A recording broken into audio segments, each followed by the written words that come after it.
Today I'm up in the shed trying a little experiment because my Springfield here is so light in the front end when I plow with it.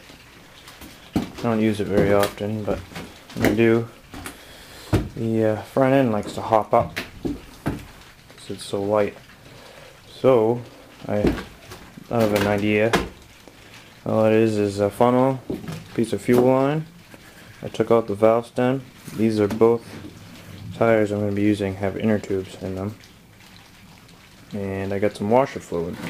This stuff's good for 20 below, so I don't have any problems with that. These tires are just temporary anyway, so all I've been doing is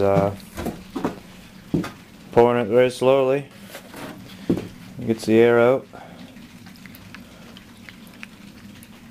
and it'll gargle back out. You don't want to get it in your eyes, of course, because warnings on the bottle not to get it in your eyes or drink it. I don't believe it'll harm the rubber, because in your vehicle, in your washer system, you would have plastic and rubber lines that would run up to your, your wipers or whatever.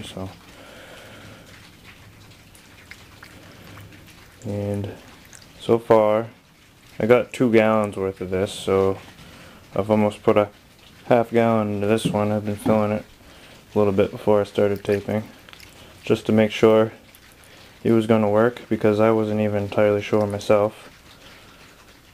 And I don't know, if you had like a tractor with a snowblower and you have the wheel weights inside the rim, I don't know, a cheap way of adding weight, you could do this to the rear tires. I'm probably not the first one to ever think of this. Definitely not, but I've never seen it done myself, so I just tried an experiment, and it's pretty simple. It's just a funnel and a old piece of fuel line, just enough to seal it up. And these bottles of washer fluid, if you get the cheap ones that are still good for below freezing, only run you $2 or $3 a piece. So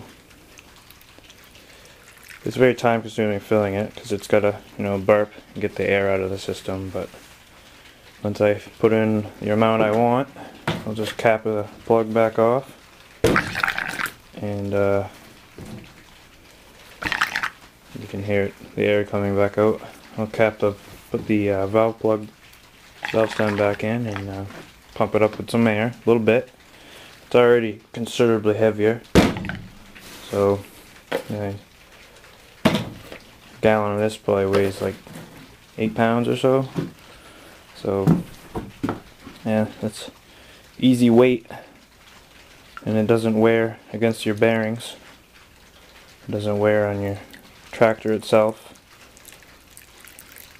unlike if you had weight on the on the back, like on the hitch, you would be wearing on the bushings in the transmission or whatever. So it's not quite as harmful to your tractor, or whatever. You got like a snowblower on the front of it or whatever. So that's the idea, and I'll probably write in on this movie how well it works, but I'm sure it'll be fine. This is the other for it. Right now this is just air in it, so it's pretty light, but this one's already at least twice the weight. Now these tires measure in at 13 5s on a 6-inch rim, and I put in about 3/4 of the full gallon into this. And you can see a little bit of spillover there, but threaded that in there. Still have to pump it up, but this is the tire with just air in it, and this is the tire with the fluid in it.